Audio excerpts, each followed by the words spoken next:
तो अब जाओ ऐश करो।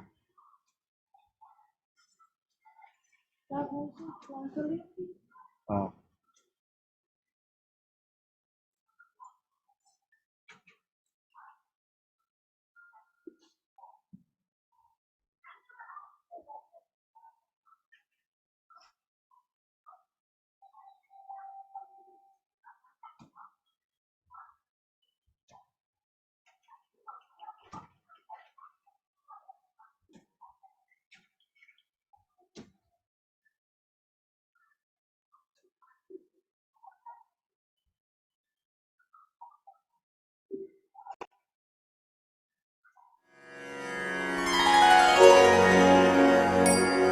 नमामि धन्वन्तरिवादिदेवं सुरासुरैर्वन्दित पादपङ्कजम्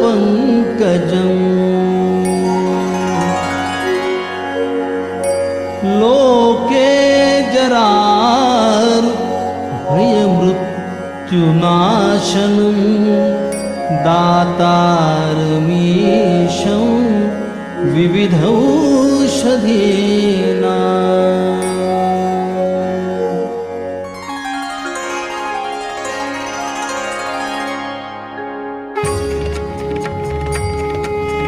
नमामि धन्वन्तरि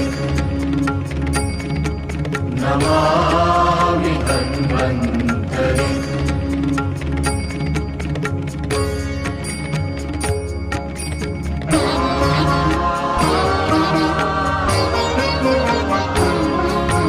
कमल नयन श्याम रंग पीतांबर साजे मनमोहन वस्त्रों में आदिदेव विराजे। कमल नयन श्याम रंग पीतांबर साजे मनमोहन वस्त्रों में आदिदेव विराजे। शंख चक्र जलौका घट अमृत का लिए चार भुजों से सारे दुखों से मुक्त करे। जय देव जय भगवन धन्वन्तरि देवा सेहत का वरदान हम सबको देना। जय देव जय भगवन धन्वन्तरि देवा नमामि धन्वन्तरि नमामि धन्वन्तरि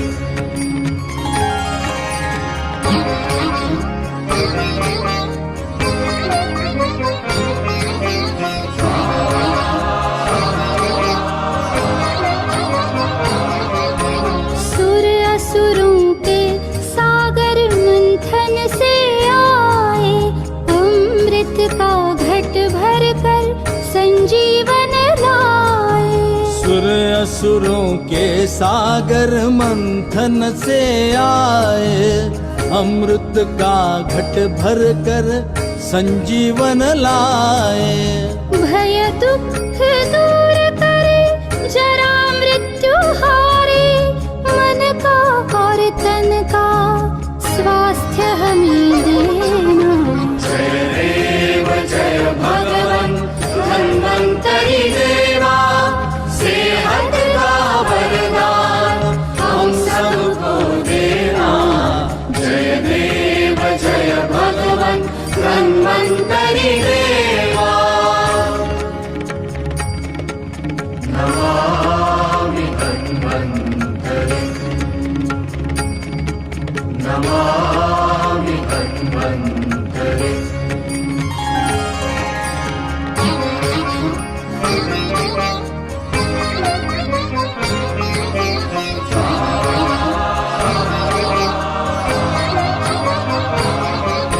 शास्त्रों का ज्ञान और अनुभव कर्मों का हो तर्क और बुद्धि से तत्पर सेवा हो। शास्त्रों का ज्ञान और अनुभव कर्मों का हो तर्क और बुद्धि रहे सत्य कहे निर्मल उदार संयत हो आशीर्वच हमको श्रीकांत संग देना। जय देव जय भगवन धन्वन्तरि देवा, सेहत का वरदान हम सबको देना। जय देव जय भगवन धन्वन्तरि देवा।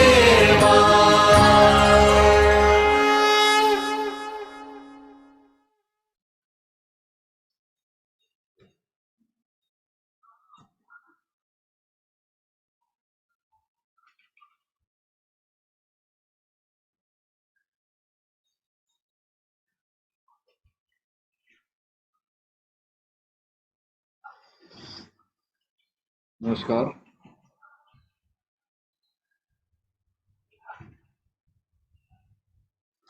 आयुर्वेद बेसिक कॉन्सेप्ट हमारे फेसबुक लाइव में इस सेशन में आप सभी का स्वागत है। 5:30 बजे से हर शुक्रवार को हमारा ये सेशन होता है, जो हमारी फेसबुक पर लाइव होता है, ये पेज पर नहीं होता। 8:30 बजे हमारा एक सेशन जो रोज होता है डेली, जिसमें आयुर्वेद के बेसिक कंसेप्ट एंड हमारे फाउंडेशन के सभी वैद्य आकर एक दूसरे से जुड़कर विभिन्न रोगों पर चर्चा करते हैं, और उसमें जो बेसिक आयुर्वेद संप्राप्ति या कैसे बनाई जाती है वो सब कुछ जो है वहाँ होता है। यहाँ तो सिर्फ केवल हफ्ते में आप लोगों के लिए एक सेशन रखा है ताकि जो ग्रुप से नहीं जुड़े हुए हैं उनको जो है इसका लाभ मिल सके, और जो ग्रुप में हमारे नए वैद्य आ रहे हैं क्योंकि वो पीछे छूट गए हैं, तो उनका एक प्रकार से बहुत इम्पोर्टेंट पार्ट है ये। उसको सब लोग जरूर जुड़ें, क्योंकि पीछे से भी कई ऐसे पार्ट थे जो छूट गए हैं उनके। तो इस दोनों चीजें इसमें सम्मिलित हैं कि जो फेसबुक पर डायरेक्ट हमको देख रहे हैं उनको भी लाभ मिले, और जो हमारे नए वैद्य हैं उनको भी जो है हमारे ग्रुप में, एबीसी के ग्रुप में, क्योंकि एबीसी का अपना एक ग्रुप भी है, एक फाउंडेशन है। एक हमारा सेशन शुक्रवार को होता है, फास्ट ओपीडी टेलीमेडिसिन सेशन होता है, जिसमें हमारे सभी वैद्य अपने अपने केस रखते हैं। तो उसमें जो है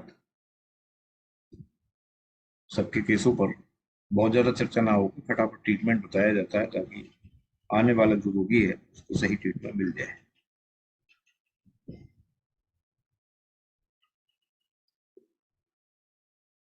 आपने आज मैं एक नए सिरे से अपने बेसिक कॉन्सेप्ट को लेके चल रहा हूँ, और मैं अब ये बिल्कुल एकदम सीरीज में रखूंगा।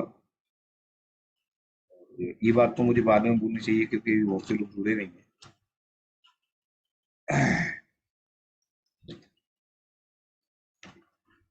और वो इसलिए क्योंकि जो हमारा नया कंसेप्ट है वो हम नया कुछ करेंगे, उसमें सबसे पहले चीज तो हमारा यही है कि दोषों को देखकर, उनके गुणों को देखकर चिकित्सा कैसे करें और गुणों को पहचाने कैसे, ये हमारी सबसे पहला लक्ष्य रहता है। क्योंकि वात पित्त कफ का जमाना बहुत पहले नीचे गुजर चुका है कि यहाँ वात है या पित्त है, ये का जो है वो अब आयुर्वेद में ज्यादातर इसका वो नहीं है, क्योंकि अब गुणों की चिकित्सा हर वैद्य करना चाहते हैं कि हम गुणों की चिकित्सा करें, और उसको बार बार जितना आप सीखेंगे, जितना आप उसको प्रैक्टिकल में लेंगे, उसको पढ़ेंगे, तो आपका उतना ही अच्छा होता चला जाएगा। आज हम कुछ चीजें ऐसी होती हैं जो कि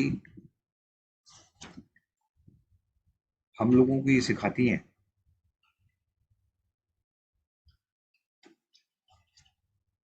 कि हम इसको बार बार रिपीट करें ताकि वो चीज हमारी बार बार चिकित्सा में, क्योंकि हर रोगी जब आता है तो आयुर्वेद शुरू से ही शुरू करना पड़ता है। मात्र चंद मिनटों में, चंद मिनट में जो है वो हमारी पूरे आयुर्वेद को दिमाग में घुमा के उसकी संप्राप्ति हमको बनानी पड़ती है।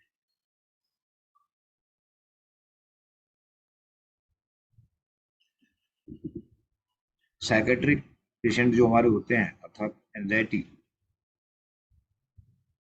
आज पार्ट भी है उसमें।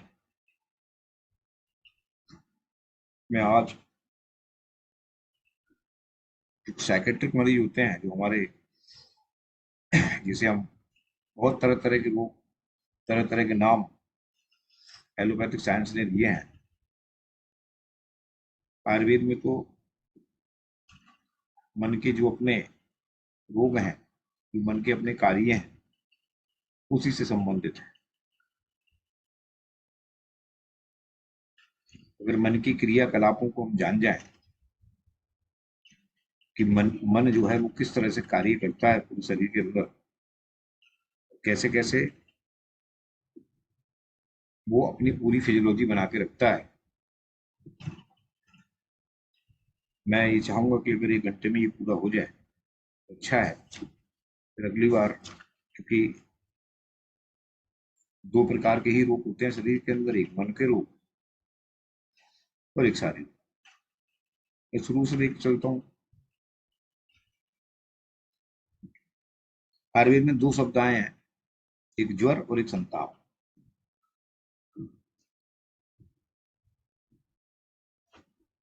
इन ज्वर और संताप में, दोनों में अगर डिफरेंस हमको पता चल जाएगा तो हम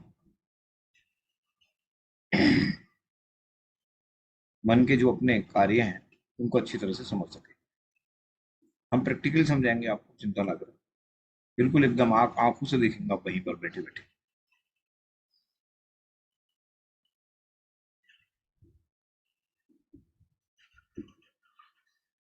जब ताप शरीर के अंदर बढ़ता है तो उसे ज्वर कहते हैं।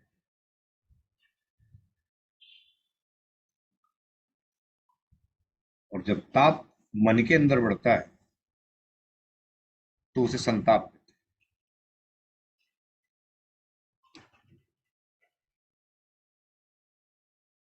अब ताप से संबंधित शारीरिक रोग हो गए, और संताप से संबंधित जो है वो मन के रोग होते हैं।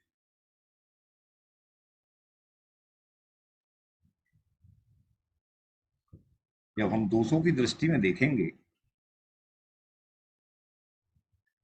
कि मन के अंदर कौन कौन से 3 ऐसे दोष होते हैं,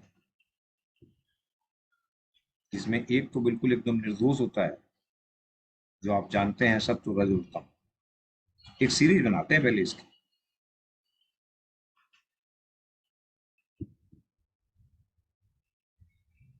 सत्व मन हमेशा वो होता है जो रज और तम के प्रभाव से भी प्रभावित नहीं होता।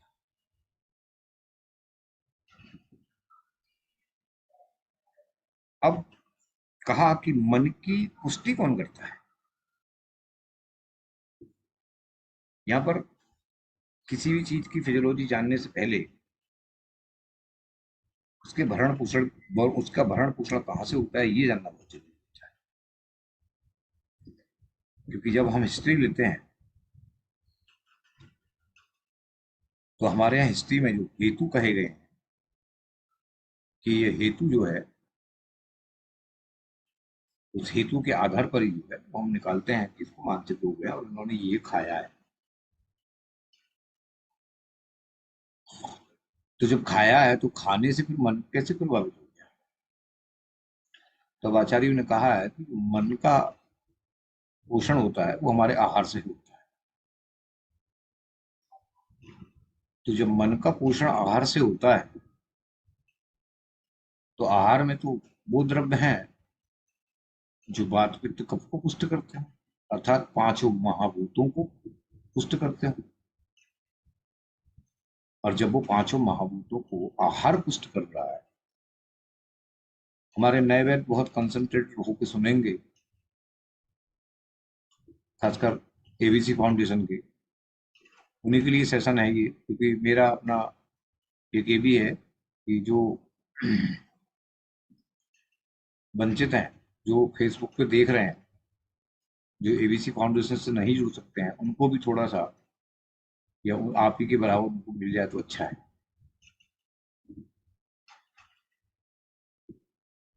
तो मन जब आहार से पुष्टि होती है मन की, तो आहार से तो वात पित्त कफ की पुष्टि होती है। अर्थात हम ये भी कह सकते हैं कि आहार से ही पांच महाभूतों की पुष्टि हमारे शरीर के अंदर होती है।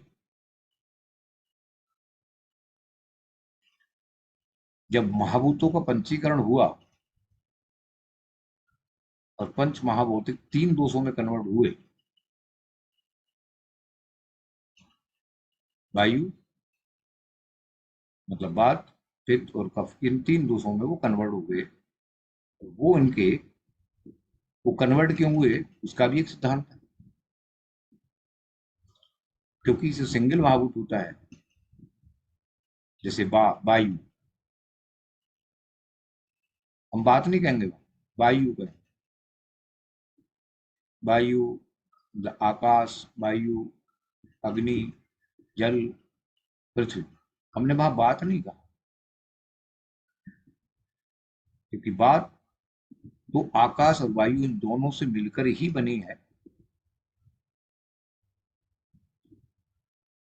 इसलिए जब उसका पंचीकरण हुआ तब उसको बांटा। वायु की उत्पत्ति घर्षण से हुई है। वायु की उत्पत्ति घर्षण से हुई है, स्पर्श से हुई।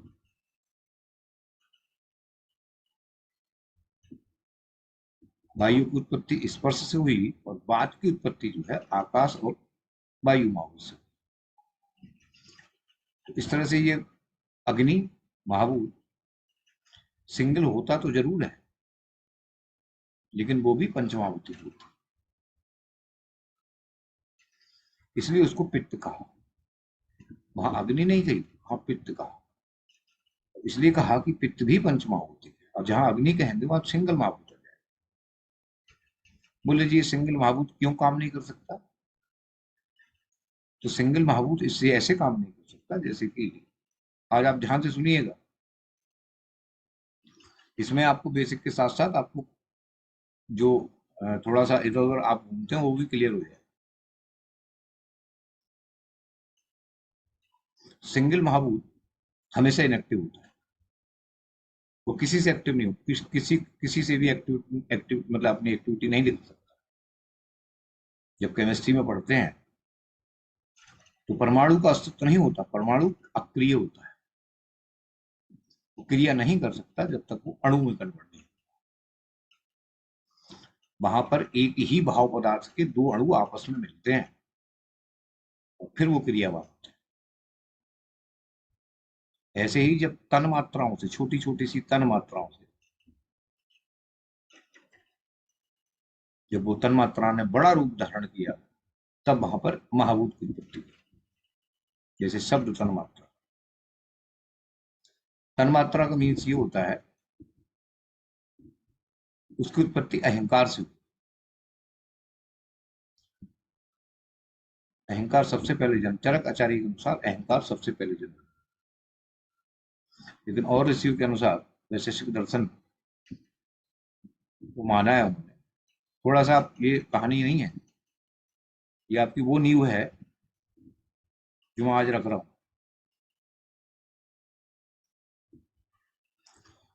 तब उन्होंने जो कहा कि ये जो तन मात्रा है, तन मात्रा का मतलब एक छोटी सी, बहुत छोटी सी इकाई, जिसका कोई भी एक सुई की नोक पे भी हजारों परमाणु आ जाते हैं, वो तन मात्रा। जब वो तन मात्रा अहंकार से, अहंकार कहां से उत्पन्न हुआ आप समझने की कोशिश करना, थोड़ा सा मैं समझाने की कोशिश करूंगा। कि 2 साल का बच्चा है, अपने घर में देख लीजिएगा, कहीं दूसरी घर जाने की जरूरत नहीं है। अहंकार बता रहा हूं आज, अहंकार कैसे होता है, क्या होता है। कहां से उत्पत्ति होगी उसकी?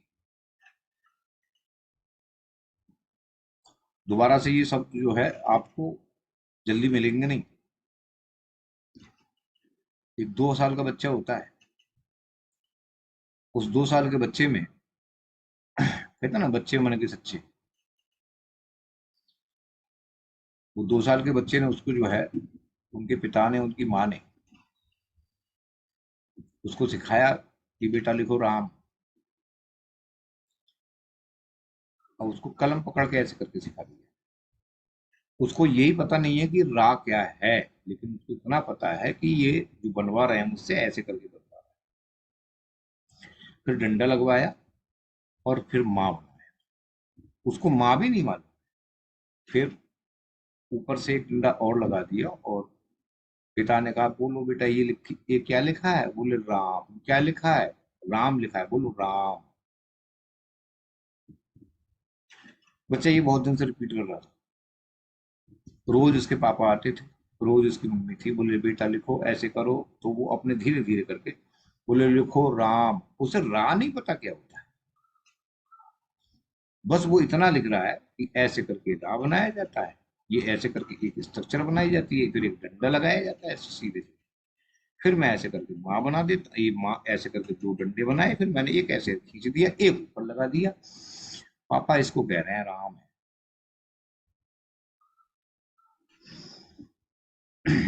6 महीने के बाद एक मेहमान आपके घर पे आए, आपने अपने बच्चे की तारीफ करना शुरू कर दी। मेरा बच्चा तो बहुत बढ़िया है, बहुत अच्छा है, समय से उठता है, समय से खाता है, तो ABC 1 2 3 4 5 ये सब लिख लेता है, समझ भी लेता है। बोले हैं? अरे तो वो उस बच्चे से, जो उसके, चाहे उसकी बुआ हो या उसका फूफा हो या उसका मामा हो या उसके आ, मामा की लड़कियां वगैरह, ये लिख लेता है 2 साल में। अच्छा तू राम लिख लेता है? नहीं ये नहीं आता, ये कहाँ जाएगा राम, ये कहाँ लिख लेगा राम। बच्चे ने एक बार सुना, 2 बार सुना, तीसरी बार भी सुना, कहाँ लिख लेता है राम, क्यों लिख लेगा, कैसे लिख लेगा, ये लिख लेगा, इतना छोटा सा है, इतना छोटा है, ये लिख लेगा राम, ये लिख लेगा राम। बच्चे के अंदर उसी समय अहंकार जागा, और क्योंकि जो उसने अपने माँ बाप से सीखा था वो अहंकार के रूप में बाहर आया, और बच्चा बोला हाँ लिख लेता हूँ, अभी लिखते दिखाता हूँ। तो बच्चे ने वही राह बनाया, वही स्ट्रक्चर बना के उनके सामने रखी। लिख दिया, नहीं लिख दिया, इतनी देर तक कह रहे थे नहीं लिखता जाएगा, नहीं लिखता जाएगा। वो बच्चे के अंदर जो जागा वही तो अहंकार था, और उसी अहंकार ने तन मात्रा की वृद्धि की। जब वो तन मात्रा भाव पदार्थ के रूप में उपस्थित हुई, तब महाभूतों की उत्पत्ति हुई। और पंच भौतिक जब ये करेंगे 8-10 महीने के बाद शुरू, तो मैं यहाँ पर सिर्फ इतना बताना चाह रहा हूँ कि मन की उत्पत्ति कैसे हुई। और मन की उत्पत्ति, मन की उत्पत्ति कोई कर सकता है? क्या होती है मन की उत्पत्ति? सत्व मन की उत्पत्ति आत्मा से ही होती है, ये समझ लीजिए। जब आत्मा के साथ में सत्व मन लगा होता है तब उसकी उत्पत्ति होती है। और वो जो सत्व आत्मा, सत्व जो मन होता है, सत्व आत्मा होती है, जिसे हम बोलते हैं कि ये हमारी सूक्ष्म आत्मा है, वो उसके साथ में लगी होती है। और उसे कोई प्रभावित, आत्मा को कोई प्रभावित नहीं कर सकता, लेकिन उसके साथ में जो सत्व मन लगा होता है, उसके अंदर उस अहंकार से तन्मात्रा की उत्पत्ति होती है। वहां पर महाभूतों का पंचीकरण होता है, वात की उत्पत्ति होती है, और फिर इस प्रकार से वायु की उत्पत्ति होती है।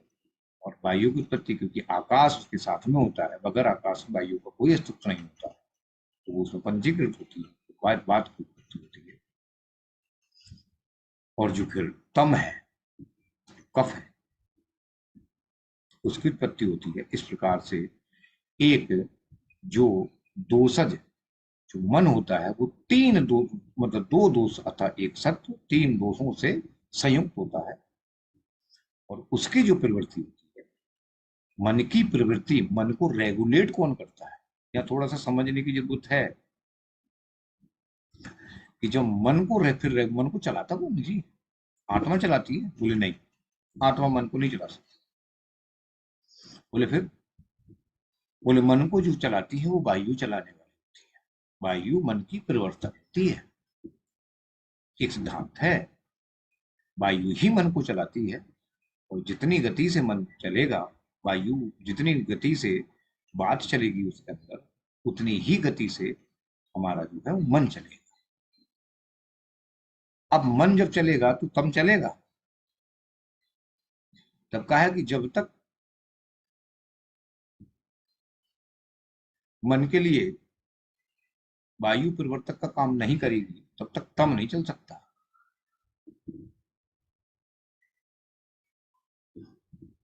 वायु मन की परिवर्तक होती है,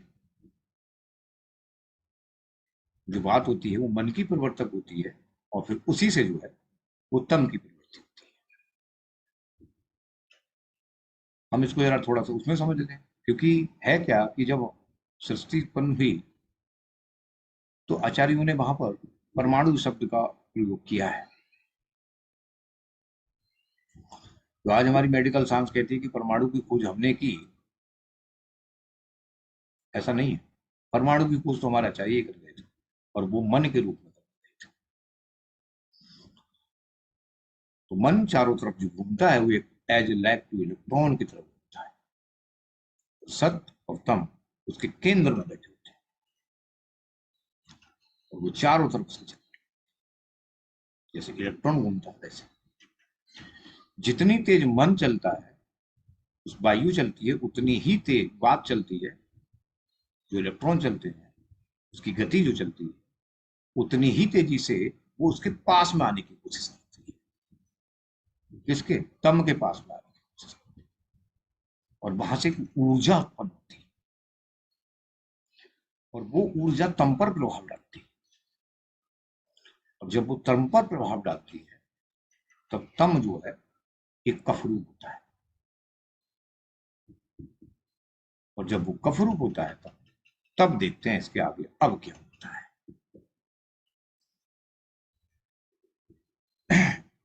तब कहा कि मन की परिवर्तक अगर वायु है और उसे विभू कहा है, तो उसका एक गुण आस्कारी भी है। मैं आपको अब वो लेके चल रहा हूं क्योंकि कुछ छोड़ूंगा नहीं।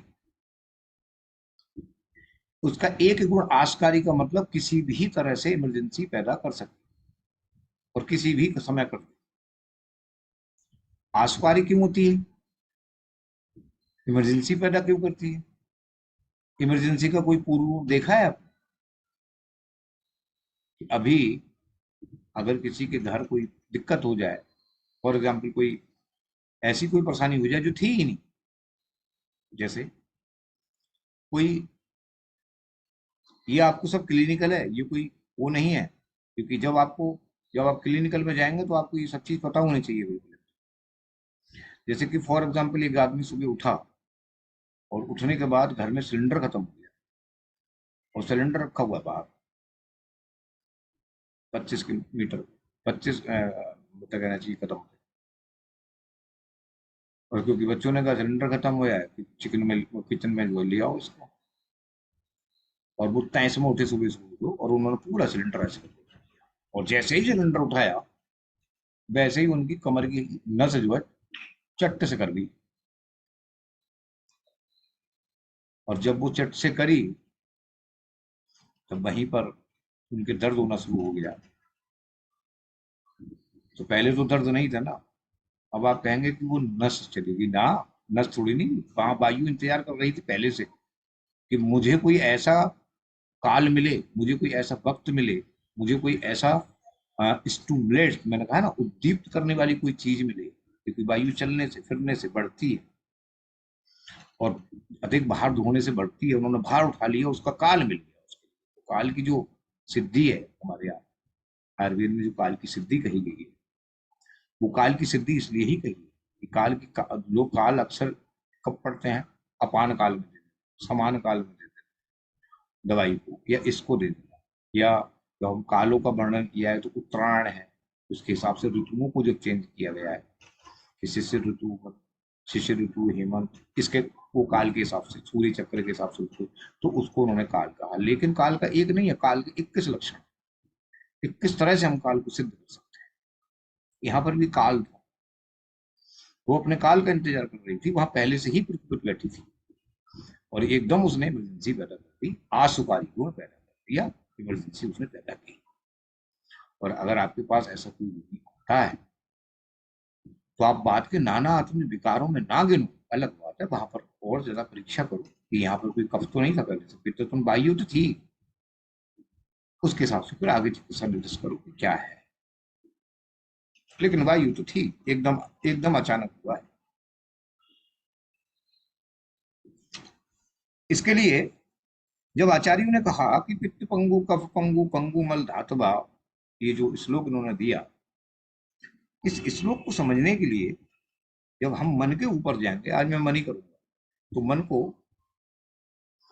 अब कहते हैं कि ज्ञान प्राप्ति के साथ आखिर एक बच्चे हमारे आजकल भी छोटे छोटे से, बड़े बड़े से, 15-15, 20-20 साल, 16-16 साल के बच्चे एंजाइटी, डिप्रेशन, सीजनोफीरिया, पता नहीं कौन कौन सी कंडीशन पैदा कर रखी है, नया दिख रहा है, पुराना दिख रहा है, ये दिख रहा है, वो दिख रहा है। ये सब मन के जो विषय हैं, इन मन के विषयों को हम लोग सबसे पहले अब हम क्लिनिकल देख के चलेंगे कि मन आखिर कैसे कार्य करता है। थोड़ा समय हो जाएगा, कोई दिक्कत नहीं है, जहां तक है तहां तक पूरा करने की कोशिश करेंगे, क्योंकि ये सेशन ऐसा होता है इसमें समझने की आवश्यकता बहुत होती है। मैं अकेला होता हूं, इसलिए प्रश्न भी मुझे खुद ही करने पड़ते हैं और आंसर भी खुद ही देना पड़ता है।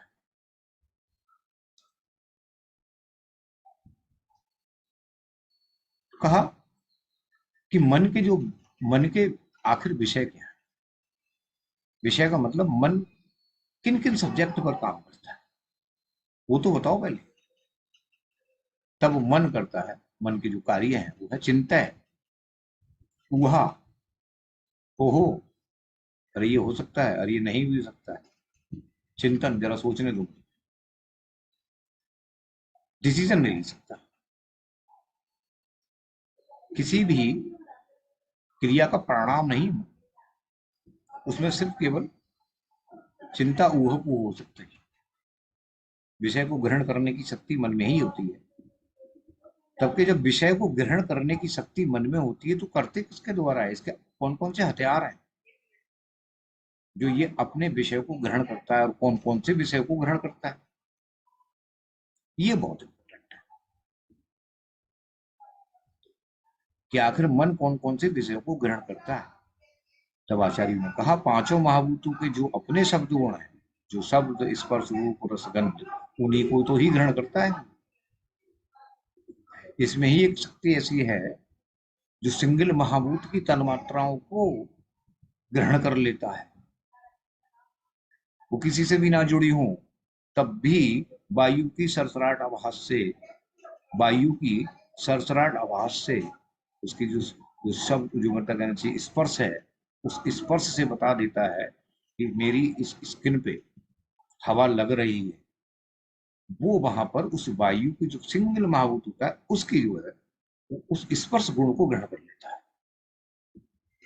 शब्द गुण को ग्रहण कर लेता है, और शब्द गुण को ग्रहण करके वो अपने अंदर रख लेता है, लेकिन वो उस पर डिसीजन नहीं ले सकता कि यह है किसका। ऐसे ही गंध गुण को यहां से, ऐसे ही हमारे रस के, वो भी उसकी ग्रहण करता है, वही बताता है कि रस की क्या विकृति है, क्या इसकी प्रकृति है। लेकिन जो इस पे डिसीजन लेती है, रस को ग्रहण तो कर सकता है लेकिन डिसीजन कड़वा है, मीठा है, इसका जो डिसीजन लेती है वो बुद्धि ही लेती है, इंद्रिय अधिष्ठान ही लेते हैं, बुद्धि ही लेती है उसे, मन सिर्फ उस पर ग्रहण कर सकता है। ये 5 सब्जेक्ट जो है मन के जो हथियार होते हैं, 5 हमारी जो ज्ञान इंद्रियां होती हैं उनके, और सबसे बड़ी हमारी ज्ञान इंद्रिय होती है वो हमारी त्वचा होती है, जिसे large organ of the body का वो जो है इसको लेता है। जब पांचों इन सब चीजों को वो ग्रहण कर लेता है, तब कहा कि इन पांचों महाभूतों को एक साथ में ग्रहण, देखिए प्रश्न भी मेरे ही है और उत्तर भी मेरा ही। तब कहा कि ये पांचों महाभूत हैं, इन पांचों महाभूतों की जो तन्मात्राएं हैं, यानी कि शब्द रूप स्पर्श गंध, इनको सबको रूप इससे देखता है, तो क्या एक साथ में ग्रहण कर लेता है? पांचों को एक साथ में ग्रहण कर सकता है? तो हमने कहा ना, एक बार में एक ही करेगा। अगर सुनना है तो सुनेगा ही, अगर देख रहा है तो देखेगा ही, और अगर गंध ग्रहण कर रहा है तो गंध ग्रहण ही करेगा, और रस का अगर वो कर रहा है तो रसी का करेगा, और कहीं स्किन पर कोई टच कर रहा है तो उसका करेगा, लेकिन करेगा एक समय में एक ही। अब आपके दिमाग में बड़ा सा प्रश्न उठ रहा है, बोले ऐसा कैसे हो जाएगा? तब आपके दिमाग में प्रश्न आया, एक विद्यार्थी क्लास में बैठे हुए अपने गुरु की बात को सुनता है, फिर उसको समझ भी लेता है, और फिर उसको लिख भी लेता है। ये तीनों काम वो एक साथ करता है। सही बात है। और गुरु जी स्पीड में बोल रहा है, और वो उसको लिख भी रहा है, वो पहले सुन भी रहा है उसे, फिर उसको समझ भी लिया उसने, फिर उसने वो लिख भी दिया, और जहां उसको डाउटफुल हुआ वहां उसने हाथ खड़ा करके पूछ भी लिया कि मेरे को यहाँ डाउट हो रहा है। और आप कह रहे हो कि एक बार में एक ही करता है, एक बार में एक ही महाभूत के गुण को ग्रहण करता है। बोले सुनेगा तो सुनेगा ही, बोलेगा तो बोलेगा ही, गंध ग्रहण करेगा तो करेगा ही, खट्टी आ रही है कि मीठी आ रही है। और यहाँ से अगर वो रस का स्पर्श करेगा तो बोले एक ही काम कर सकता है, फिर सुनेगा नहीं। अगर खा रहा है तो सुनेगा नहीं, लेकिन खाते हुए भी आदमी सुनता है। और बोले अगर देख रहा है तो देखेगा ही, ना सुनेगा, ना ये करेगा, ना ये करेगा, ना गंध ग्रहण, कुछ भी नहीं करेगा, वो तो सिर्फ देखेगा। और यहाँ पर तो सब काम हो रहा है। विद्यार्थी उसको सुन भी रहा है, उसको समझ भी रहा है, और उसको लिख भी लिया उसने, और गुरुजी की तरफ देख के उसने हाँ भी कर दी, और जब डाउटफुल हुआ तो उसने हाथ भी खड़ा कर दिया, बोले ना मेरे को समझ में नहीं आया, ये दोबारा समझाओ। तो एक समय में ये सब काम कैसे कर लिया?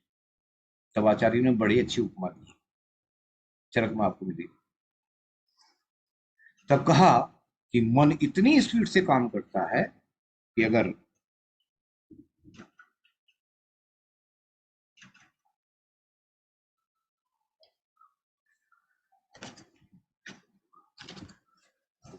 ये डायरी है,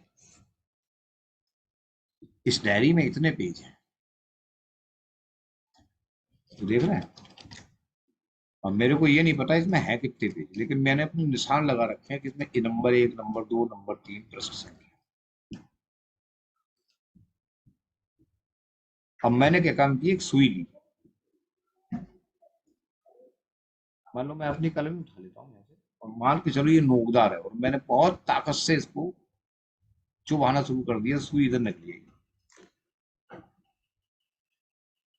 होता ही है ना, हम लोग सुनते हैं कभी कभी। मैंने ताकत से इसको ऐसे करके लगाया, और सुई यहाँ निकली, और मैंने ऐसे करके खींच लिया। अब अंदाजा करो इसके 25वें पेज में सुई किस समय प्रवेश हुई?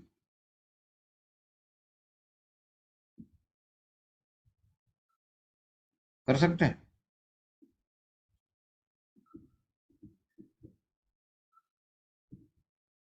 हाँ। तो इसके 25वें पेज में जब सुई प्रवेश हुई तो मेरे को पता भी नहीं चला। मन इतनी तेज काम करता है कि वो एक ही समय में वो सुनता भी है, वो उसको समझता भी है, और समझ को उसको लिख भी लेता है, और डाउटफुल होता है तो पूछ भी लेता है, और अगर ठीक होता है तो हाँ भी कर देता है। बोले इससे कराता कौन है? ये जितनी फास्ट काम कर रहा है, ये कराता कौन है? कौन कराएगा? उसके अंदर तो वायु है। बोले वही करा रही। तो जब वायु ही मन की प्रवर्तक है और वायु ही उसको करा रही है, तब आचार्यों ने कहा कि इसी को तो संभाल कर रखना, जितनी इसकी गति बढ़ेगी ये उतनी ही तेजी से काम करेगी, और जब इतनी तेजी से काम करेगी तो ये अपने जो समस्त विषय जो उसने ग्रहण किए हैं मन ने, उनको डिसीजन देने के लिए, उनको फाइनल करने के लिए कि ठीक है ये नहीं है, ये अपनी एक दूसरी जो इंद्रिय अधिष्ठान, एक चीज मैं बता दूं, ये इंद्रिय है, ये भौतिक है। किसी की आंख फूट दी जाती है,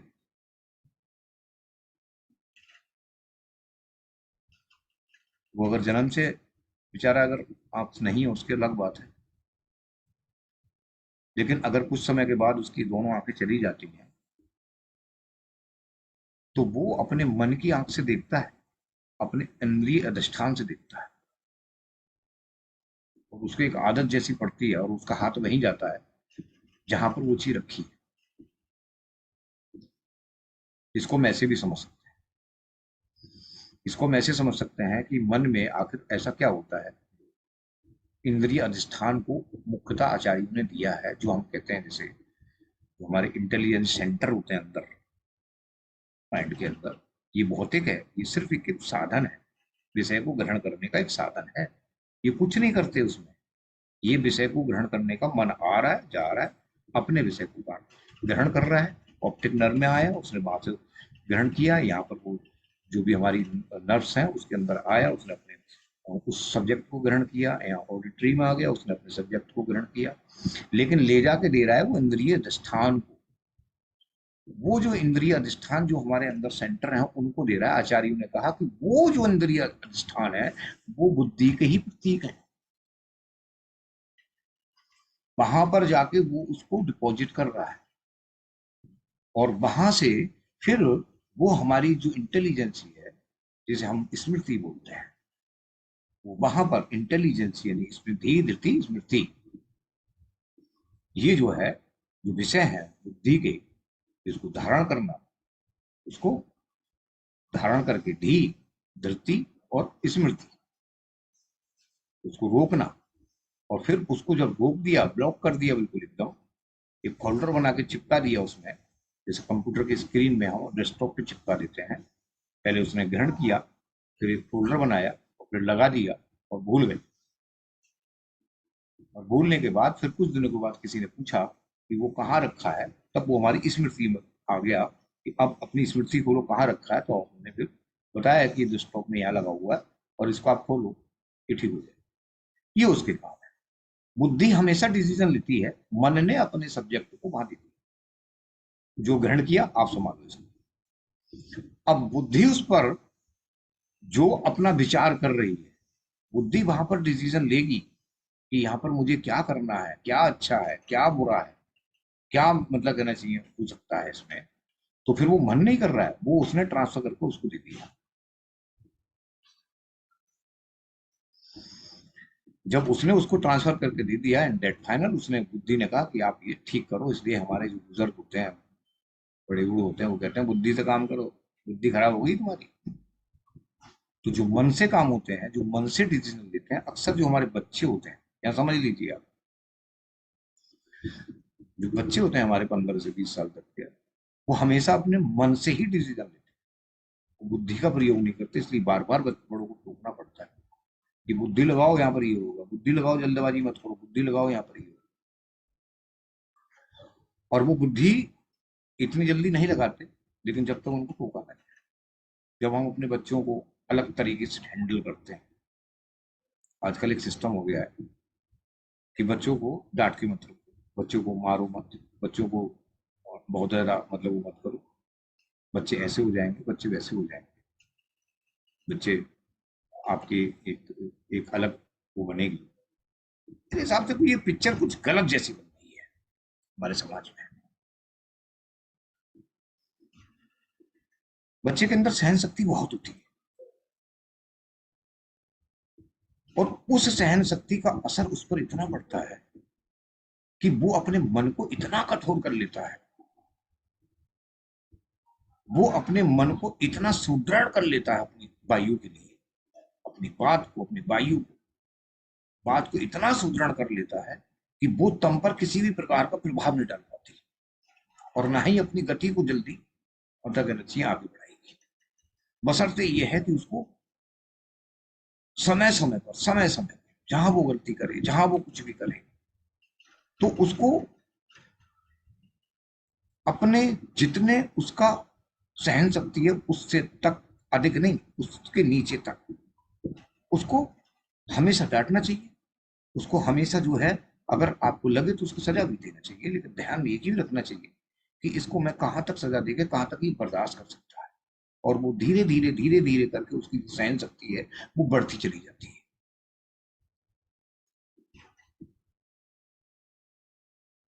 और वो कब तक होता है? वो जो बीच का टाइम है ना हमारा 12 और 13, मतलब कहना चाहिए 10 से लेकर 15 साल तक, यही टाइम होता है कि बच्चे की सहन शक्ति को कैसे बढ़ाएं। और इस उम्र से अगर बच्चा कहीं निकल गया और आपने उसके सामने फिर उसको कहा कि तुम ऐसा नहीं कर रहे हो, तुम वैसा नहीं कर रहे हो, तुम्हारे को ये करना है, तो वो करना है, तुम्हें अच्छे नंबर लाना है, तुम्हें ये पढ़ते नहीं हो, तुम्हें 5 घंटे पढ़ना चाहिए, तुम्हें 10 घंटे पढ़ना चाहिए, तुमको ऐसा करना चाहिए, तुमको वैसा करना चाहिए, तब बच्चा अपने ऊपर प्रेशर मारता है। और जिस मन को तुमने उसको इतना कठोर ना करके, इतना जो है उसकी वायु को आपने स्टिमुलेट किया ही नहीं, कभी होने ही नहीं दिया। और आज की स्थिति तो यह है कि स्कूल में बच्चे को डांटने से मना कर दिया है कि हम हमारे बच्चे को ना डांटें। और अगर बेचारे टीचर डांट भी देते हैं तो घर वाले पहुंच जाते हैं, हमारे बच्चे को आपने कैसे डाला। टीचर भी हाथ जोड़ खड़ा हो जाता है, हम कुछ नहीं करो, कुछ भी हो, हम नहीं करेंगे कुछ, ना हम बोले। ये बहुत एक बुरा संदेश जा रहा है, और आज उसका संदेश हम लोग देख रहे हैं। मेरी ओपीडी के अंदर 5 बच्चे रोज ऐसे आते हैं 18 से 20 साल तक के, जो डिप्रेशन में चले गए होते हैं, जो एंजाइटी में चले गए होते हैं। आज तक सीजन एफनी का केस आया, वो लड़की बैठे बैठे कह रही थी ये मेरी किताब चुरा रहा है, ये मेरे ये किताब चुरा के, ये इंटेलिजेंस, जबकि वो आदमी ही था, उसका कोई हाथ का नहीं था लड़का, लेकिन वो कह रही, मेरे वो बोलना शुरू कर दी, ये कुर्सी पे बैठे हैं, ये कुर्सी पे बैठ के इन्होंने ये आज डॉक्टर बन गए, इन्होंने मेरी किताब चुरा चुरा के सब पढ़ ली। बिपाशा बसु की फिल्म थी, उसमें ये था। और वो लड़की कितने की थी, वो इंटर नहीं करा था उसने, वो इंटर करने जा रही थी तब तक ऐसा हो गया। क्या कर रहे हैं हम, किस स्थिति में ले जा रहे हैं अपने बच्चों? उनकी सहन शक्ति को, उसके मन की जो वायु है उसको आपने इतना बिल्कुल छूला छोड़ दिया कि जरा सी स्टिमुलेट करेंगे नहीं हम, और ये पूरे मन के अंदर अपना पूरा तांडव मचाएगी। और ना तो फिर विषय को ग्रहण करेगी, ना विषय ग्रहण करने देगी। अगर करेगी भी तो उसको मानेगी नहीं, इधर सुना इधर निकाल दिया, इधर फेंका उधर फेंक दिया। तम को जाके स्टिमुलेट करेगी कि कोई इलेक्ट्रॉन की तरफ घूम रही है, और जब तेज गति से घूमेगी तो वहां ऊर्जा उत्पन्न होगी, और तम को जाके तो कभी गुस्सा भी आएगा, तो कभी शीशा भी फोड़ देगा, तो कभी ये कर देगा। आप एक दिन में ये काम करना चाह रहे थे कि अब 16 साल की बेटी, 16 साल का बच्चा हो गया, 15 साल का, उसको इंटर में, हाई स्कूल में अच्छे मार्क्स आना चाहिए, और इंटर में तुम्हारे बहुत अच्छे मार्क्स आने चाहिए, और हमके लिए नीट या आईआईटी या ये भी है वो हमको एकदम तुरंत निकाल देना चाहिए। क्या कर सकेंगे? आपने उसकी वायु को कभी स्टूमुलेट होने ही नहीं दिया। जो बात थी उसके मन के अंदर कभी स्टूमुलेट ही नहीं होने दिया, उससे गुस्सा ही नहीं आने दिया, उसे किसी से लड़ने नहीं दिया, उसको रोने नहीं दिया। उसको लड़ता, वो रोता, वो एक दूसरे को पीटता, घर में भाई बहनों के साथ पीटता, तब उसकी वायु स्टिमुलेट होती और हम लोग शांत करते रहते। ए तुम उधर बैठो, तुम उधर बैठो, अब कोई नहीं लड़ेगा, है, और लड़ोगे तो मैं, और मारना है तो ढंग से मारना किसी को। क्या होता है, बच्चे की जो मन की वायु होती है, जो मन में बात होती है, वो उथल पुथल करती है और फिर शांत हो जाती है, उथल पुथल करती है फिर शांत हो जाती है। तो उसकी जो फ्रीक्वेंसी होती है बात की, वो ऊपर नीचे की जो होती रहती है, और बच्चे की सहन शक्ति बढ़ती है। और जब बच्चे की सहन शक्ति बढ़ती रहती है, आज भी आप गाँव में जाओ, जिस गांव के अंदर 5,000 आदमी है, उसके एक बच्चे को, वहां एक आदमी को डिप्रेशन और एंजाइटी नाम की चीज नहीं मिलेगी। क्यों? क्योंकि वहां पर शाम को रोज लड़ते हैं वो, और सुबह के लिए बैठ के आराम से एक ही जगह बैठ के चाय पी लेते हैं, और दोस्त दोस्ती लड़ते हैं और आपस में बैठ के चाय भी पी लेते हैं, बहन भाई लड़ते हैं आपस में बैठ के चाय भी पी लेते हैं। वहां पर मैं आपको सिर्फ इतना बताना चाह रहा हूं कि आपको वायु को उद्दीर्ण करना है। जब वायु आप स्टिमुलेट करेंगे तब उसकी रेंज को पकड़ेगी वो, और जब उसकी रेंज को पकड़ेगी थोड़ी देर में शांत होगी। कब ही उसको शांत करेगा, जो तम है वो शांत करेगा उसके लिए, और वो तम शांत करके फिर उसको रेगुलेशन की अवस्था में लेके आएगा, फिर वो नेचुरल काम करना शुरू कर देगा। फिर किसी ने झटका दे दिया, थप्पड़ खींच के खींच कैसे किया, फिर वायु उसकी स्टिमुलेट होगी, फिर थोड़ी देर के लिए घूम के चल दिया, क्या यार मार देते हैं पापा यार। थोड़ी देर के लिए उसने पापा को कहा कि पापा मार देते हैं, थोड़ी देर के बाद फिर वही शांत हो गया। और जब उस हाई स्कूल क्रॉस, जब हाई स्कूल में बच्चा है, अब डांटो से, अब धीरे धीरे करके डांटना शुरू करो। और जब वो इंटर करेगा तब उसको इंद्रियों अधिष्ठान होंगे, उसमें वायु स्टिमुलेट होगी, और जब वो स्टिमुलेट होगी तब बच्चे की जितनी बुद्धि होगी ना, जो इंद्रिय स्थान है उनकी बुद्धियां उतनी ही तेजी से काम करना शुरू कर देंगी। और जब वो तेजी से काम करना शुरू कर देंगी तब बुद्धि वहां पर डिसीजन लेगी, और उस बच्चे का जो डिसीजन होगा बिल्कुल ठीक होगा, और बच्चा कभी भी आपका एंजाइटी डिप्रेशन में जा ही नहीं सकता। सुख आ जाए, दुख आ जाए, रोना आ जाए, किसी को अगर बात करने का मन आ जाए, किसी को अगर कुछ भी गलत कहने का मन आ जाए, अगर उस मेरे साथ टिट फॉर ट्रीट इसने किया तो मैं भी ऐसा करूंगा, और उसके दिमाग में ये चीज आ गई टिट फॉर ट्रीट, मैंने जैसे इसने किया है मेरे साथ वैसा ही मैं इसके साथ करूंगा, तो आप तो समझाइए उसको कि बेटा जैसा उसको कर रहा है वैसा मत करिएगा, लेकिन उसके दिमाग में आना चाहिए पापा इसने मेरे साथ में ऐसा किया है, मैं इसको करके दिखाऊं। अब उसमें ये भी ये जरूरी थोड़ा नहीं है कि आपने उसे उसने आपको गाली दी तो आप भी उसे गाली दो ना, उसके अच्छे काम देखो। वो क्या बना, उसने फटाक से 1 साल में बीएमएस निकाला, तुम जैसा तेसने किया ना वैसा करके दिखा, 1 साल में एमबीबीएस निकाल के दिखा, बीएमएस निकाल के दिखा, 1 साल में पीजी करके दिखा, मतलब क्या नाम बीएमएस में, तब तो हम मानेंगे। अब ये थोड़ी ना होता है यार किसी ने गाली दी तो तुम भी गाली दोगे क्या, तब वहां पर बच्चे को डिप्रेस करते हैं, रोका जाए ना, आप गाली नहीं देंगे, आप उसकी तरह मत बनिए, जो अच्छा कर रहा है वो देखो ना उसके अंदर, जो अच्छा करे वो उसके अंदर देखो, देखो वो भले कितना ही बदतमीज है लेकिन यार है, देखो ना उसने 1 साल में बीएमएस निकाला है यार, क्वालिफाई, वो देखना, ये देखने को चल दिया यार उसने गाली दे दी, तू समझना, तो अगर तेरे को गाली देना है तो तू ऐसा कर, तू फटाफट अगले साल को बीएमएस निकाल, और इससे बढ़िया करके और बढ़िया करके डॉक्टर बन, फिर इसके बाद में जब मौका मिले 4 से 6 साल के बाद फिर गाली दे दी उसको, अभी मत।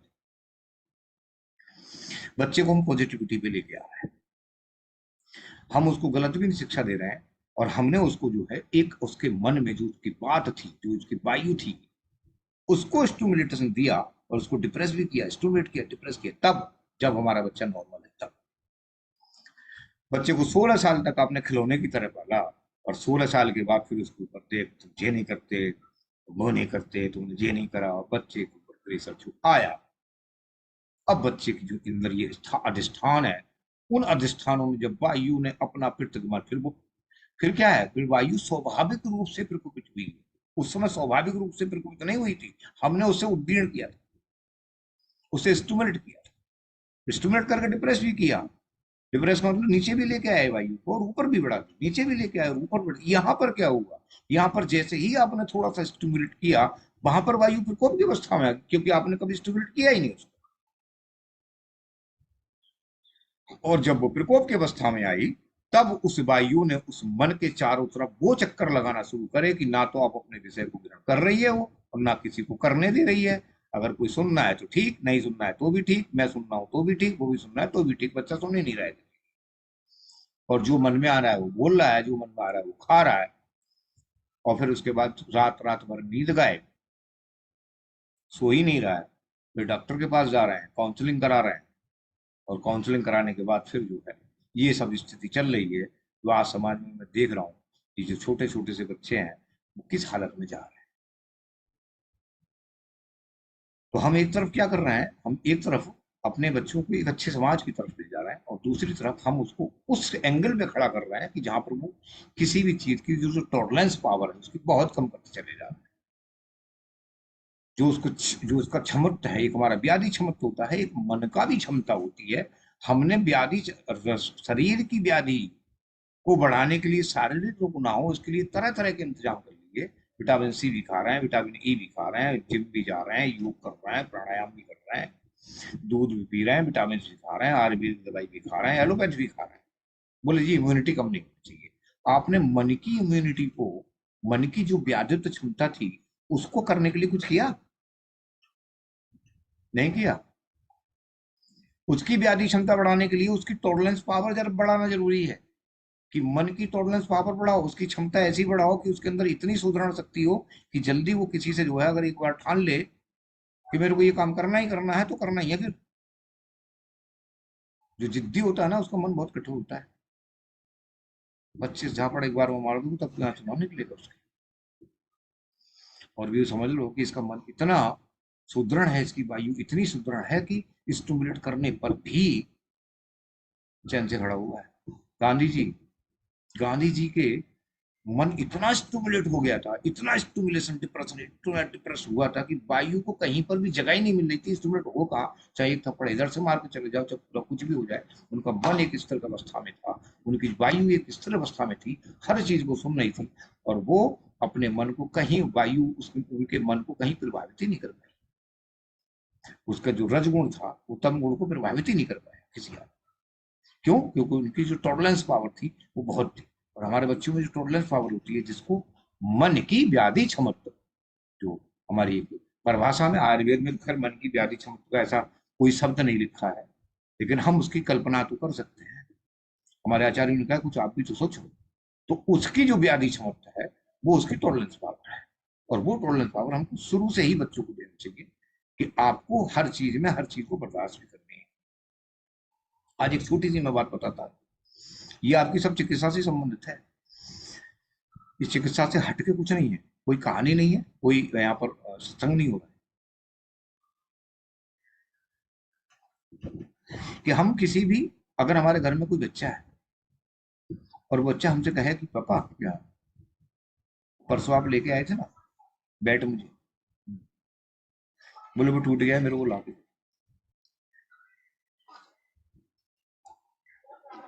आप क्या करेंगे? बच्चे को बैट ला के देंगे, या अभी ला के नहीं देंगे, या 7-8 दिन के बाद ला के देंगे, या दे देंगे कभी दे देंगे ला?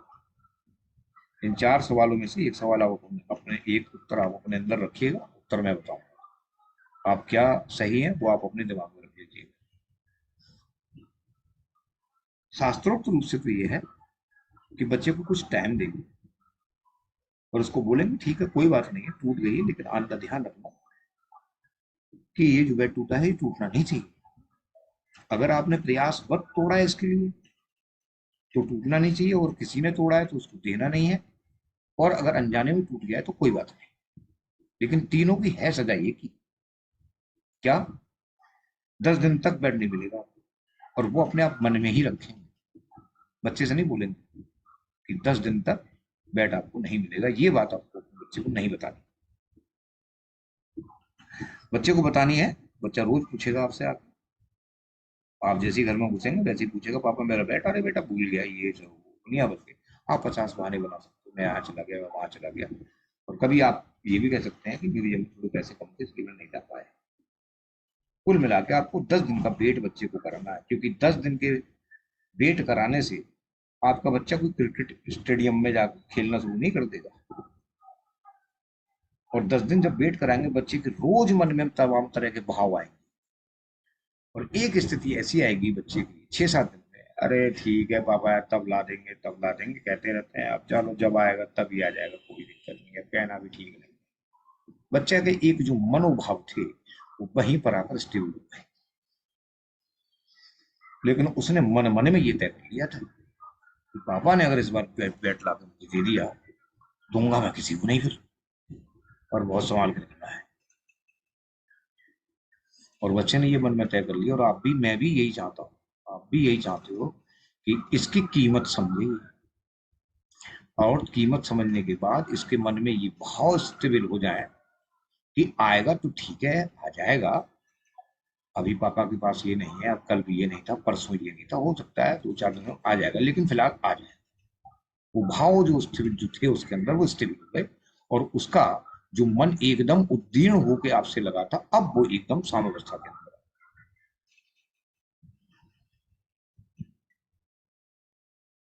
और जब वो साम व्यवस्था में आ गया और आपने अपने बच्चे को पढ़ लिया, क्योंकि 10 दिन में तो आपने अपने बच्चे को पढ़ लिया आराम से, बच्चे ने आपको भी पढ़ लिया, और 10वें दिन आपने गए वो ऋषि को बेड ला के दे दिया। जैसे ही बच्चे को बेड ला के दिया, मन फिर उठा अपनी जगह से, और उसमें वायु उठी, और वायु एक जो बात थी वो उठी, और एक सुख की भावना में उठकर स्टिमुलेट हुई।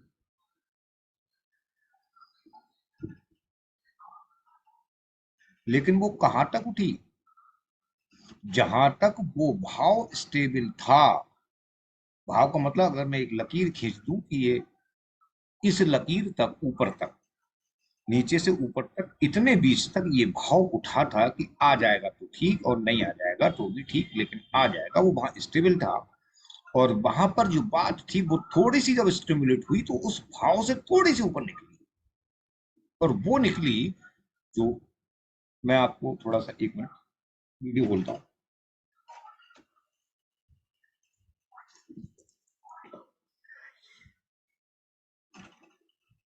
ये भाव इतना उठा, यहां से उठा और वायु के साथ उठा, और उठते उठते उठते यहां तक आते आते बच्चे का जो भाव था वो यहाँ पे स्टेबल हो गया कि ठीक है, आ जाएगी, आ जाएगी, नहीं आ जाएगी, ठीक है, 4-6 दिन में आ ही जाएगी, पापा ने कह दिया। और 10वें दिन आपने अपने बेटे को बैट ला के दिया, और ये भाव इतना ऊपर गया, और जो यहां से अगर मैं कट कर दूं तो इतना बचा, और जो इतना बचा वो उसका सुख का भाव था। बाकी तो ये तो स्टेबल भाव था यहां से लेके यहां तक, यहां से लेके यहां तक का स्टेबल भाव था, लेकिन जो इतना बचा ये उसका सुख का भाव था, ऊपर वाला। और यही उसके दुख का भाव होगा, इतना। अब जो स्टेबल भाव है वो कितना है? इतना। और दुख का और सुख का भाव कितना है? इतना। आपको बच्चा कभी दुखी होगा? नहीं। कितना डिप्रेस करोगे उसको, कितना स्टिमुलेट करोगे, कितना दुख दो, क्योंकि भाव ही मैंने उसके अंदर इतना पैदा कर दिया कि अब वो छोटी छोटी परेशानियों को, बड़ी से बड़ी परेशानियों को जल्दी घेरेगा नहीं, और अपने ऊपर क्या करेगा, दृढ़ शक्ति पैदा करेगा। वो भाव उसकी दृढ़ शक्ति पैदा करता है, बात बात को स्टेबल लगता है वहीं की वहीं, और उसके अंदर संकल्पना एक नाम की चीज आती है, जिसे आयुर्वेद में कहा है कि मन संकल्प करता है। आज संकल्प की प्रभा से शायद समझ में आ गई होगी कि संकल्प होता क्या है। ये कह देता, मैं संकल्प करता हूं कि आज के बाद में ये काम नहीं करूंगा, है ना, बेकार। ये संकल्प नहीं होता। संकल्प वो होता है जो अपने भाव तक पहुंचकर थोड़ा सा सुख दुख को सहन करने की शक्ति वो रख रहा है, और वो जानता है कि मैं इसको क्रॉस कर जाऊंगा, अगर इतना भी रहा तो मैं इसको क्रॉस कर जाऊंगा। और तब वो आदमी कहता है कि मैं संकल्प करता हूं। तब कहा है कि मन जब संकल्प करता है, आखिरी स्टेज मन की संकल्प होती है, कि वो संकल्प करता है कि मैं इस काम को नहीं करूंगा। मैं आज आपको यहीं तक बताना चाह रहा था कि मन में संकल्प की धारणा कब तक आती है और बच्चों को हमारे कैसे प्रभाव पड़ रहा है, हम उसके भाव को नहीं समझ पा रहे हैं। तो कहते ना, हम तुम्हारे भाव को समझ ही नहीं पा रहे हैं, तुम कहना क्या चाहते हो, क्योंकि आपने उसके भाव को पैदा ही कब किया था? भावुकता पैदा की। जरा सा डांट दिया, कोने में जाके बैठ के रोना शुरू कर दिया, ये भावुकता पैदा करी थी आपने अपने प्यार से। भाव पैदा थोड़ी ना करा था, भावुकता पैदा की थी। बोले पापा लेके नहीं आया, बच्चे ने खाना ही नहीं खाया। जब बच्चे ने नहीं खाया ना खाया, पिताजी गए उठा के गाड़ी रात को 10 बजे। अब चाहे दुकान खुले, चाहे तोड़े, चाहे कुछ भी करो, कैसे भी करो, महंगी दो सस्ती दो, मेरा बेटा रो रहा है, रो, आपको पापा ने लाके वो चीज दे दी। आपने क्या काम किया? आपने तो भावना पैदा की उसके अंदर, भाव पैदा कभी किया ही नहीं। तो आज 16 साल की उम्र में जब वो डिप्रेशन में 18 में जा रहा है, तो रो क्यों रहे हो? बोले हमने तो बड़े बहुत लाड प्यार से पाला, बहुत उससे पाला है। तो आर्मी वालों को क्या पड़ी, जो सुबह सुबह बच्चे को उठा के, 20 साल के बच्चे को उठा के 10 किलोमीटर की दौड़ लगवाते हैं, फिर कहते हैं कुछ अगर आ जाओ, लो दूध पियो, 3 किलो दूध पियो, और वहां पर वो आर्मी वालों को 3 किलो दूध पिलाते हैं। दिन में गट्ठर भर के रोटी और ये दुनिया भर का ताम झाम घी सी, और आर्मी वालों को खाना आप जानते हो खाते हैं। और सुबह के लिए 4 बजे उठा के कहते हैं जरा 12 किलोमीटर की पहाड़ की दौड़ मार के आ। और अगर कम हो गया, अगर टाइम ज्यादा हो गया तो थकाई होगी और ज्यादा, और सजा मिलेगी और फिर पेड़ पे नीचे ऊपर चढ़ाया जाएगा। वहां पर वो क्या कर रहा है, वहां पर वो भाव पैदा कर रहा है, और वो भाव इतना पैदा कर रहा है कि संकल्प की अवस्था में आ जाए कि छोड़ूंगा नहीं मैं आपकी। और वो संकल्प जब मन ने ले लिया कि संकल्प की अवस्था हुई, तो मन की वो चरम सीमा होती है फिर। और मन की जब चरम सीमा होती है, तो उस स्थिति में फिर अब जो रोग, मन से रोग संबंधित हैं, चाहे वो डिप्रेशन हो, चाहे एंजाइटी हो, सीजनोफीलिया, नेफ्रोपीनिया, जीरोपीनिया, मोनोपीनिया, सब बताओ, कोई नहीं होगा, कुछ नहीं होगा, आराम से। इसलिए मैं कहता हूँ आयुर्वेद, आज आपको शायद ये कहानी नहीं थी, लेकिन कुछ अगर समझ में आया हो, मेरे फेसबुक पे कोई लिख भी सकते हैं कि ठीक है नहीं ठीक है, तो मेरा मनोभाव भी थोड़ा आगे बढ़े कि हाँ, थोड़ा सा मैंने समझाने की कोशिश की है आपको। तो फेसबुक पर हमारे कम से कम 20-22 लोग देख रहे हैं, देखो सीधे सीधे हमसे इंटरेक्ट नहीं है।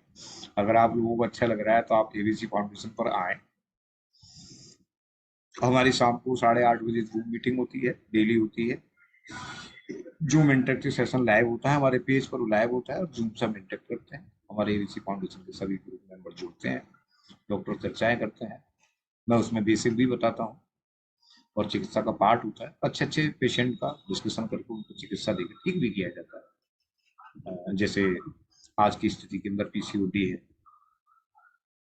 आज के अंदर पीसीओडी है, या ओवेरियन सिस्ट है, बहुत सी ऐसी डिजीजें हैं, या पोलीलिथियासिस है, एबीएन है। इनकी एक सामान्य चिकित्सा हमारे इन रोगों की तो एक सामान्य चिकित्सा फाउंडेशन पर हमारे दर्शाई जाती है, दिखाई जाती है। पेशेंट लैब भी ला सकते हैं। तो आपको अगर अच्छा लगता है तो आप एबीसी फाउंडेशन के जूम इंटरेक्टिव सेशन में भाग लें।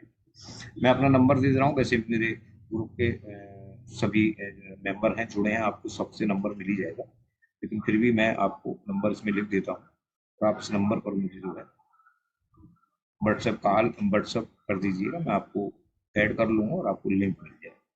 मेरा नंबर है 9927753780, और नाम है मेरा डॉक्टर हरिओम कोहली।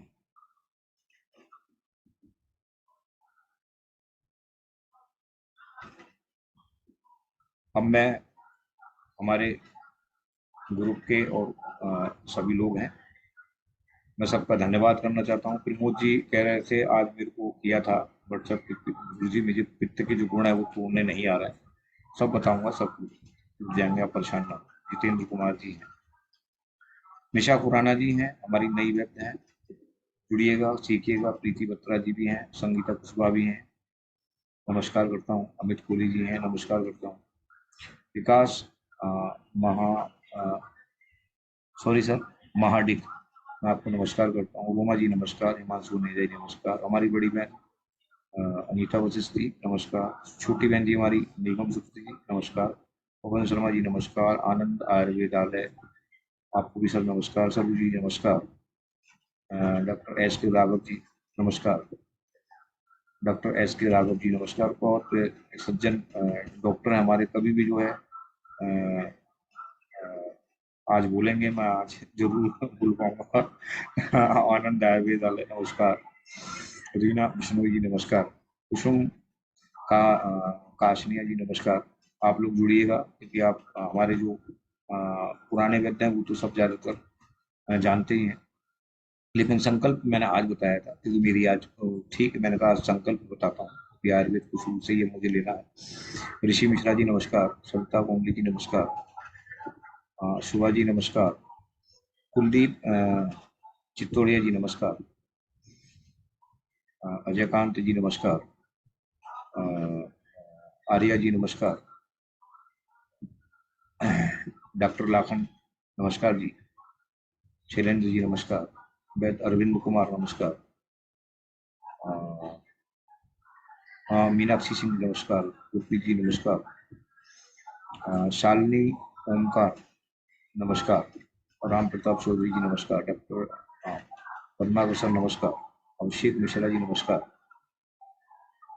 रवि ठाकुर जी नमस्कार, रीना शर्मा जी नमस्कार, गगन अग्रवाल जी नमस्कार, कमल शर्मा जी नमस्कार, पुष्पेंद्र शुक्ला जी नमस्कार, अरुण कटारिया जी नमस्कार। फिर देवेंद्र शर्मा जी नमस्कार। विकास अवस्थी जी नमस्कार। हिमांशु उनेजा जी नमस्कार।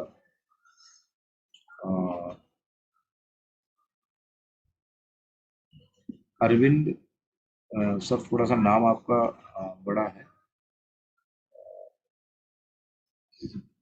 मोटलिव, डॉक्टर अरविंद मोटलिव, इलेक्ट्रो होम्योपैथी, नमस्कार सर। इस प्रकार से सब हमारे जो एबीसी फाउंडेशन के ज़्यादातर हैं, और जो हमारे फेसबुक पर देख रहे हैं वेब, उनको मेरा प्रणाम। अगले शुक्रवार को आप लोग जरूर जुड़िएगा। और एक सीरीज खत्म नहीं होनी चाहिए, क्योंकि एक सीरीज अगर खत्म हो जाती है तो फिर ठीक नहीं होता है, फिर सब्जेक्ट में आनंद नहीं आता कि कहीं का कहीं, कहीं ना कहीं। लेकिन आज से मैं इसको एक नए दिशा की तरफ ले जाकर आज से शुरू से आपके हर कंसेप्ट क्लियर करूंगा, आगे नहीं बढ़ूंगा। और चाहे वो उसके लिए 1 साल हो या 2 साल हो, और जरूरत पड़ी तो फिर मैं जो है वो अलग से हो सकता है दूसरा भी सेशन दूँ, क्योंकि ये जानना बहुत जरूरी है। आज आप संकल्प की परिभाषा समझ गए होंगे, और जो हमारे समाज के अंदर हो रहा है वो भी समझ गए होंगे। और आप एंजाइटी और डिप्रेशन में जो अंतर है वो मैं अगली बार आपको बताऊंगा कि एंजाइटी डिप्रेशन में मुख्य अंतर होता क्या है। उसकी चिकित्सा भी सामने रखेंगे, ये आप खुद ही उसकी चिकित्सा ढूंढ लेंगे, मेरे को बताने की उसकी जरूरत नहीं पड़ेगी। बस आपको समझ में आनी चाहिए कि फिजियोलॉजी क्या है। और जब फिजियोलॉजी आपको समझ में आ जाएगी तो एक जो मेडिसिन का पार्ट होता है, जो मेडिसिन एक अच्छे डॉक्टर का, एक अच्छे वैद्य की जो निशानी होती है, वो उसकी फिजियोलॉजी तो होती है। अगर आपको फिजियोलॉजी पता है, ड्रग तो आपको पता ही है, 500 ड्रग है, कोई सा भी दे दो, कोई सा भी दे दो, क्योंकि आपको फिजियोलॉजी पता होगी तो आपको ये भी पता होगा इस ड्रग में ये चीज है और इस चीज को मुझे देना है, तो ड्रग भी अपने आप से रख। थैंक यू, प्रणाम, नमस्कार।